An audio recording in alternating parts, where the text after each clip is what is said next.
Welcome to the Real Estate Syndication Show. Whether you are a seasoned investor or building a new real estate business, this is the show for you. Whitney Sewell talks to top experts in the business. Our goal is to help you master real estate syndication. And now your host, Whitney Sewell. I hope you have been inspired by the shows that Chelsea and I did last week. We're going to continue that conversation today and go much more in depth about our mission and how that has helped grow our syndication business. Chelsea, I think for you, how did you continue to have faith, that this would happen, that we would be successful in commercial real estate, we would be able to grow and eventually, me not be working so many hours, have the time freedom like we do now, at least, many more options than we had at that time. It wasn't an option for time freedom at that time. It was not an option, but how did you have the faith to continue through all of that? Now that we've stressed that so much to the listener of the difficulties, why keep going? Yeah. So faith is the assurance of things hoped for, the conviction of things not seen. It's Hebrews 11:1, and that's been one of my favorite verses for a long time. And it's always a challenge for me. Faith is a real, not something I'm just, drum up myself. Faith is definitely a gift from God. And so I had faith that whatever the outcome was, that God would be with us. He would still be who he was because he always had been for us. And so I had faith in him. And then I had faith in you and what you were doing. And I kept praying about that and asking God for that and more that I could support you and that I could care for you and care for our family and do all the things he was calling me to do, because those aren't things that naturally come. Those are fruits of the Spirit. And so I knew I needed to ask God about that. So I really started praying during that time like I never had before. And I read a book, is it Paul Miller? And it's called The Praying Life. And that was instrumental for me. He talks about making prayer cards, and I had a LifeBridge Capital card, and I had a Whitney card, and I had a family card, and I had a me card, and I would just, be praying for all these specific things. And so the faith to continue just was a gift from God, and it just continues to be a gift from him. But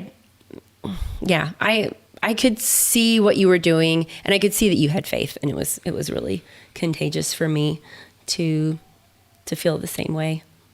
And I think the unity that God gave us to be on the same page about that. So I wanted it too. It wasn't something that you just wanted. You didn't just want to be this, entrepreneur and have real estate success. And that wasn't just your dream. That was my dream too. And the dream wasn't specifically for that as much as it was to get our time back to. We knew what the other side was. Like, we'd been experiencing no time together for a long time, and we just had this ache in our souls for that. And so I wanted it too. I wanted you to be there. I wanted you to be able to take the boys outside in the morning and ride the horse together. I wanted all the things that you wanted. We wanted it together. And so the unity, I think, that God gave us during that time and just has continued to be is we're on the same page. We both want the same things. And while the real estate ventures are the means to get there, the why is the big picture. And so that's how we keep going, is because we're just thinking bigger than the daily things, and then bigger than just real estate. It's our life that we're thinking about. She's amazing. It was a great transition right there. So, yeah, no doubt about it. That mission, all of you have heard about, started long before this time, where we're at in our journey, or explaining our journey. And yes, we had, I was speaking at a conference, 2 weekends ago, and talked about our mission and our why. And I went back to the first big argument that really we had and that we remember. And thankfully we joke about it often now, but it was in the middle of that intense time of the remodel of that first home, been married less than a year, had the rentals, just the mental time of the mental disaster of managing those units personally, self-managing, but then also trying to do the remodel. Chelsea's washing dishes in the tub for months. And it's just like, we just can't get it all done. I had found a deal on something and I made this purchase and remember we had not really discussed a mission or discussed where we're going, at a big scale, I don't think. We weren't on the same track for a mission, right? And so at this time, I found a deal and I made a purchase, and she was quite upset about this, that we had not discussed it. It's her money too. And I'm like, it's a deal. It was a great deal. It was something I wouldn't value. Right, right. Yeah. So a lot of lessons around that. But yes, that was one of our biggest fights, early in our marriage, and just lack of communication. And I mean, I threw a hammer. I went out in the yard and started throwing 2x4s. I was so mad. And I was just sharing about that at this conference this past weekend. But really how we were not on the same mission. We were not going to the same place. We just weren't thinking that way as far as, even the way we're spending our money to just our family and future, and had not discussed it in enough detail, I guess. But, when we moved to Roanoke, I grew up in a very small town, one stoplight. Chelsea was there through high school, and we had never heard of this before. But when we got to Roanoke, we were listening to a pastor talk about how he and his family had adopted, and how just caring for orphans and widows, and how the expense burden of adoption, but also the great need. Right, you have 150 or 60 million orphans in the world. And I think that opened our eyes to adoption. I don't think we had ever discussed adopting before. And we were still married, 2 years or so at this time? I mean, so much had happened, during this time as well. We still owned that single family home for a while too after we moved. I mean, I don't know. I don't remember now how long. 2 years. Mm-hmm. So it took 2 years to sell that home.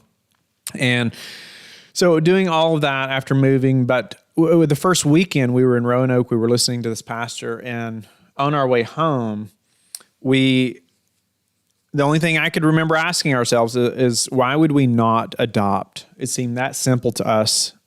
Again, just we were ignorant to the process, thank the Lord.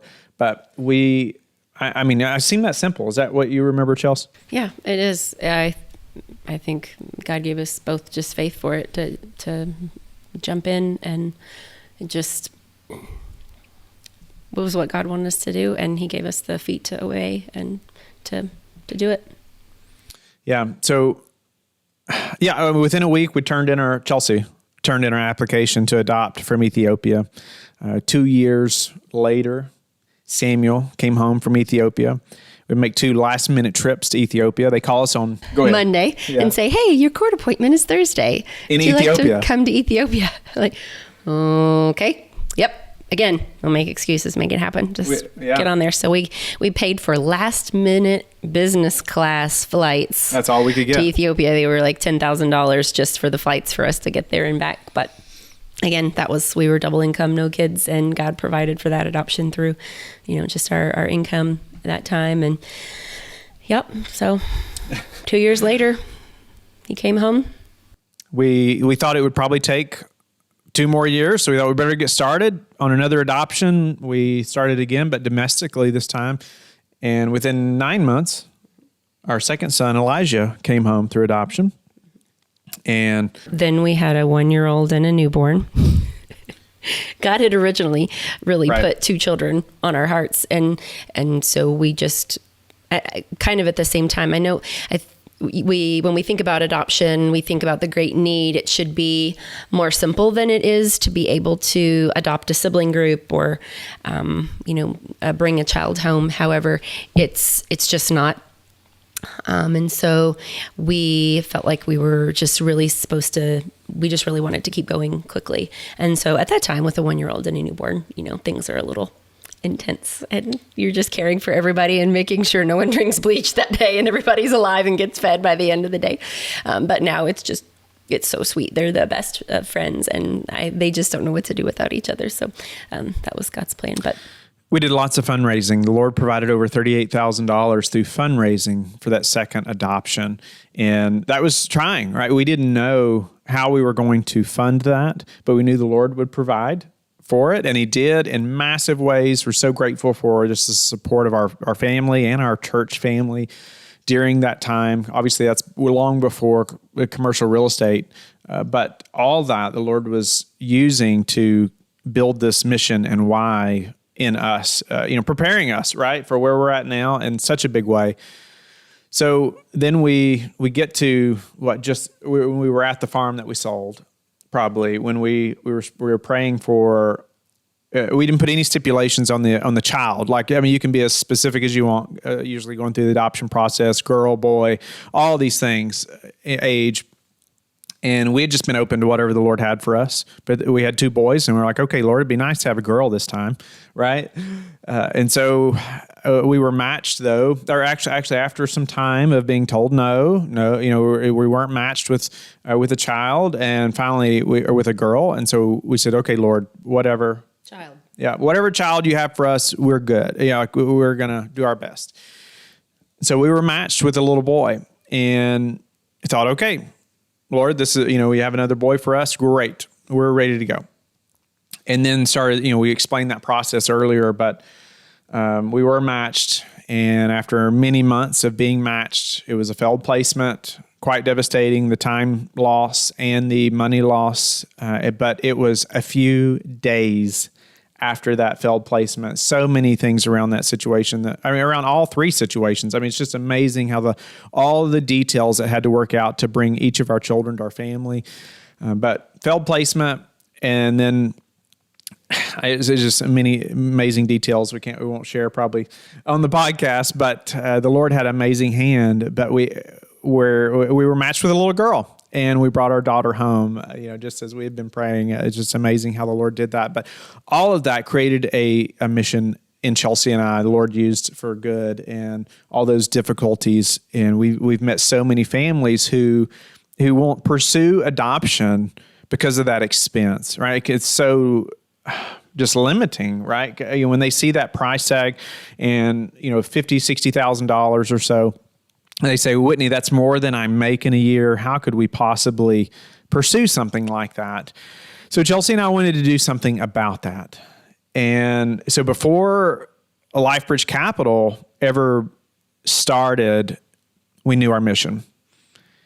And we had no idea what it would be, become as it is today and what it's becoming. But it's been an incredible thing to have that pushing us through those hard times we shared about.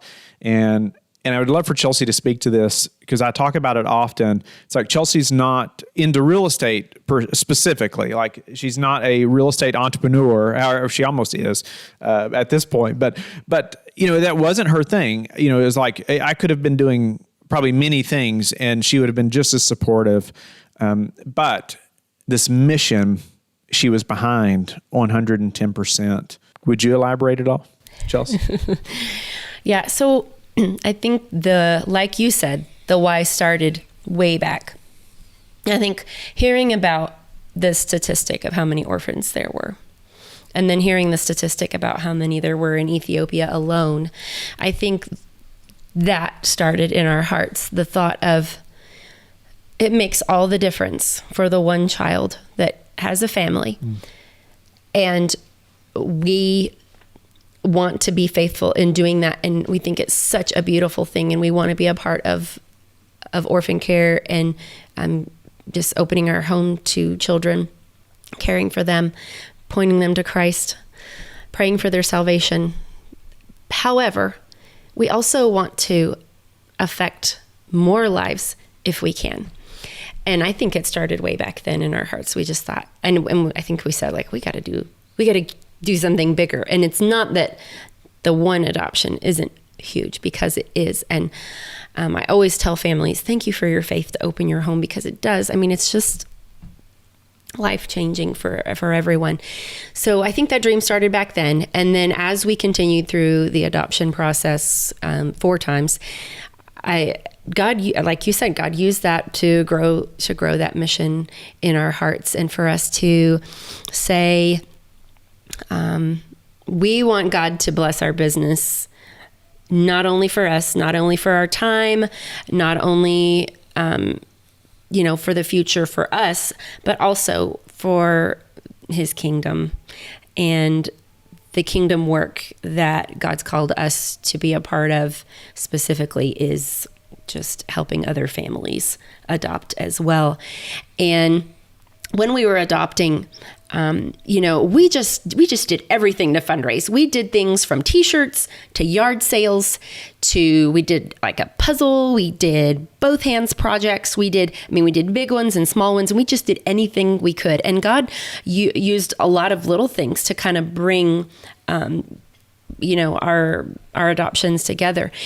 But we came to find out too that, the $500 is awesome at the time that you get that fundraiser and you make $500 on the t-shirt sale.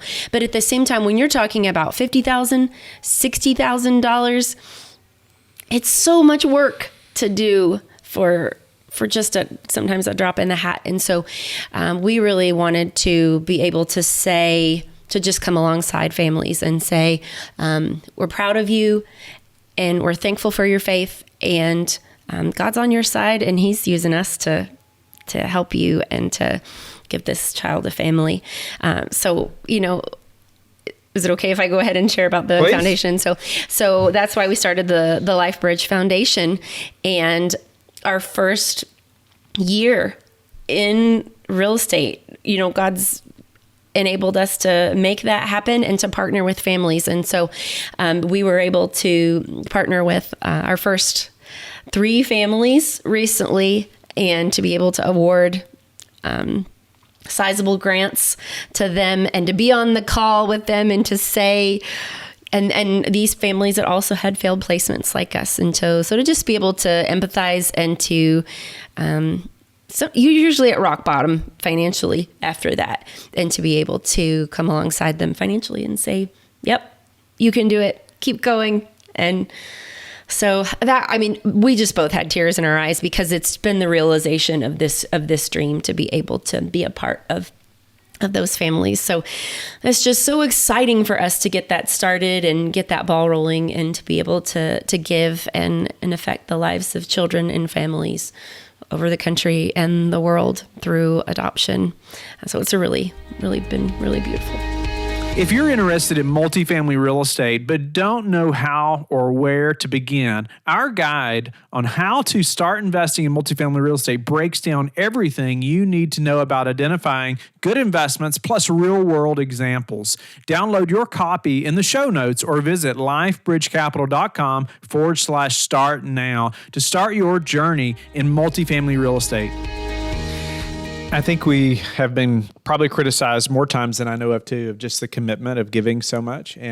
But I just go back to, it's all the Lord's. And honestly, you can make enough money in this business to give a lot more than half away and still make more than what the majority of people make. It's extremely humbling to think about what the Lord has done in our business, and giving away half is not that much, folks, think about it. If you're in this business very long. And so it's been an extreme blessing to us, and to see the foundation begin. And now the doors the Lord has opened for the foundation to partner with families. But I'll talk business just a little bit there, where it gives, you'll hear different shows, me talking about this probably more in the near future. But when you have a mission, when you have something bigger than yourself, bigger than money, it allows you to do things that you wouldn't have done otherwise, and allowed Chelsea and I to be connected, through the business struggles in a different way. It allowed her to be behind the business in a different way. It allowed us to, like from that first big fuss that we had, that big fight, we weren't on the same mission, but now, we have endured so many bigger things than that, but we're on the same page, and we did it together. And it's been incredible, but because we have the same mission and we see where we're going, and it's something outside of monetary things, right? Or, finances. And so where your treasure is, there your heart will be also. And so while God has blessed us with treasure here, we just want to store up treasure in heaven and be, we feel like we get to keep half of this, wow. Whitney's always been a really big giver. I remember going on a date with him before we were married, and we were at a restaurant, and the waitress was pregnant, and she was working really hard, and she did a really good job. And so for us at the time, this was a big deal, but he left her like a $50 tip, but he didn't want her to be able to say thank you. And so we left the tip, and, when she wasn't looking, and ran out, and she ran out after us and said, thank you, and I just saw him do things like that all the time. He's just lived in a way where he knows that all the money is God's. We're just stewards of it. We don't own it. And so we want to live open-handedly with the things of this world. And so that's been really encouraging for me, because I'm not that way naturally, and I'm not a giver, but through my marriage to Whitney and through knowing Christ and how much he's given me, I just want to live that way. And so it's just encouraging when you do that, that it's just such a great joy to give. For sure. And I wanted to mention just having a mission, how it gives connections with other people in business and investors. I didn't plan that. I didn't see that happening. That wasn't my plan from the beginning. But I was going to all these conferences, and I would share about our mission. And I realized that, hey, these people remember who I am. Even following up a week later or a month later at times, just for lack of time and follow-up process at that time, people would remember who I was. And I was like, okay, this makes a lot of sense to talk about something deeper than just real estate. And, you go to a conference, there's 300 people there, even if it's 25 people, and you talk to that many people and they're all talking about real estate. You don't remember who they are. You might remember one or two people briefly. But when someone talks about something that's very unexpected, and it's a mission that's a lot deeper than just about money, there's a connection that's made that's much deeper, with that individual. And I've seen it happen hundreds and hundreds of times now. And to the point, we have investors that are so loyal to us who, they want to invest in every deal. They know they are playing a role in our mission. It doesn't affect investor returns, and that was our plan from the beginning. We're not taking a portion of any property. It's just a personal profits of Chelsea and I, but we have other donors now. I'll say also we have other donors. It's not just us even, but that's allowed us to build loyalty, with our investors. They want to see us succeed, right? And they want to see other families succeed through this. And now that they are, and it's incredible. We did, like Chelsea mentioned, we partnered with 3 families, and more to come very soon. It's just incredible to see how the Lord is providing for those families through this. And we're excited about the foundation. So, Chelsea, has it been worth it? I get that question often on, if I'm being interviewed by other people, or other people, they just want to know, like, was it worth it doing a daily podcast and all the struggles that you all had to go through and spending all the time? And I think it's easy to say now, but even just what's your perspective, Chelsea, on that question, was it worth it? Just that level of commitment and intensity. Absolutely. Hands down. Yes. It was worth it for sure. And again, it goes back to the why too, because, our efforts and God's faithfulness is it's not just about us. It's about his kingdom work as well. And so all of that is blessing others in their lives and their homes, and those children that get a family and love and to know about Christ. So absolutely, it was worth it. It's, again, on this side, I think it's easier to say that, but I think there's generational impact for what we're doing. I think it's affecting our marriage, so it's affecting our children, so it's affecting our church, so it's affecting their friends, so it's affecting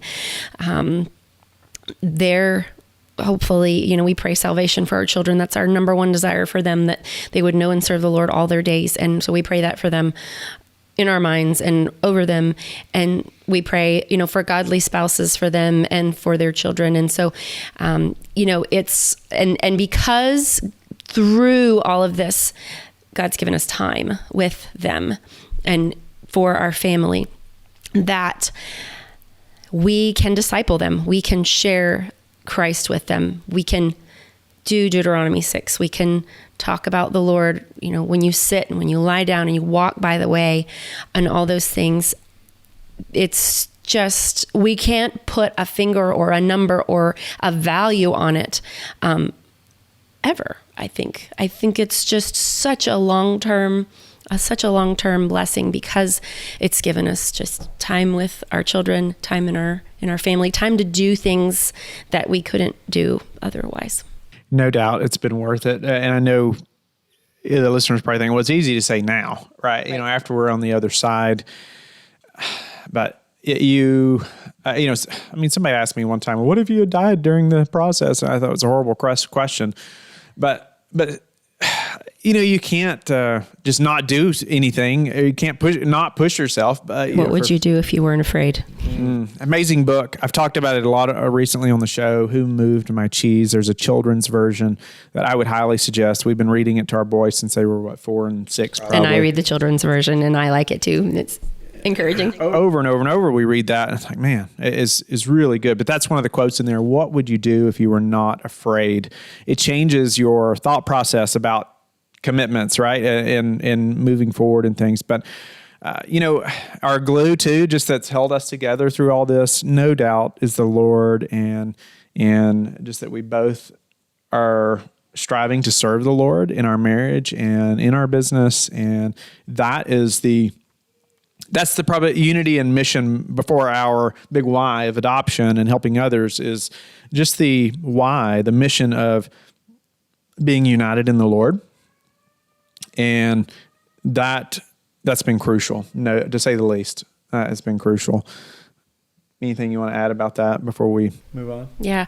And so you talk about too, like, you are who you hang around, or and who you surround yourself with is important. And so being a part of a biblical community and having people in our lives that we can watch and ask questions of and all of those things, I think is instructive, because we've seen, our pastor and his wife walk through cancer during that time, and how he cared for her and loved her, and how he wrestled with all the truths of, God being loving and faithful, even in a time where there's trial and struggling. And I think that has made all the difference. We read our Bible and we pray that God would teach us, and we read it, and we cling to the truths of Scripture and know that is truth. And God, through lots of means, helps us to apply that. And so that's our glue. I think without all of that, we never would have made it. I think grace. Okay, grace. We have to talk about grace, because Whitney is a gracious guy, and he is really gracious to me because he has received the grace of God, and he imparts grace to me a lot. And we're being married 13 years in August, and I'm like, I don't know how you put up with me for 13 years, but he's so gracious. Even this week, like, I was just, being ornery, and he was just so gracious and kind. And I think grace for each other, overlooking offenses. There are things that we need to talk about and work through, but grace, just covering over sin with love, and thinking about the grace we've received and that we don't deserve God's love and imparting that to each other. Grace, for sure, goes a long way. No doubt about it. She's being very kind there as far as about me. She has shown so much more grace towards me. As you've heard through all this craziness I've drug her through, she has been amazing to show grace. Your mission is so important. I hope you are inspired now to also have a mission for your business, not just so you can connect with investors, but also so you can connect with your family and everybody be going in the same direction, but also just so you have a mindset of helping others more than yourself. And so I encourage you to think through your mission and understand and be able to express it in a big way to others, what it is you're doing. Because it's not just going to affect your investors, it's going to affect your employees, your team as well. Have a blessed day. And we'll see you tomorrow for show 1008, where we're going to talk about the role that Chelsea played in this process of getting to where we're at today. It's so important. Again, I hope you're inspired and learn a lot. 1,000 shows. Can you believe it? I can't. I cannot believe we have recorded more than 1,000 interviews with experts in this business. We could not have reached this milestone without you, our listeners. I am personally grateful for each of you that are listening, and I hope that you are learning more every day from the interviews and the experts that we're having on the show. Just to say thank you, I want to offer a gift to the first 100 listeners that sign up. You need to go to the website, to the podcast page at LifeBridge Capital. There'll be a short form to fill out just so we can send you a gift to say thank you, but only to the first 100. I look forward to connecting with you. Please reach out if we can help in any way. Thank you for listening to the Real Estate Syndication Show, brought to you by LifeBridge Capital. LifeBridge Capital works with investors nationwide to invest in real estate, while also donating 50% of its profits to assist parents who are committing to adoption. LifeBridge Capital, making a difference, one investor and one child at a time. Connect online at www.lifebridgecapital.com for free material and videos to further your success.